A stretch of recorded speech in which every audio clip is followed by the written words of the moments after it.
So that's a practical way of finding. Can we find, by the way, the potential energy in this example? So now we know that C1 has to be a function of x, C2 has to be a function of y, and we have to claim a half of x squared y plus C1 of x must be equal to xy plus y squared over 2 plus C2 of y. Are they switched? X and y, the C1 of x. Do switch. It's supposed to be with respect to y. C1 plus. Oh, yes, sorry. You're right. So that should be with respect to y, and that is, yes. Alright. Does it make it better? Well, at least it makes it right, which is good. So, can you tell me what C1 of y is? Because you see, there is nothing cancelling anymore. Yeah, it's more effective of the terms with x and y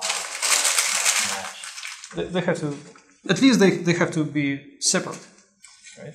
So what we expect is, let's bring all the known things to the left. A half of x squared y minus xy minus y squared over 2. So that's all we know. And the unknown thing is C2 of x minus C1 of y. So if you look at this equation, the right-hand side says that it must be a difference of a function of x only and a function of y only.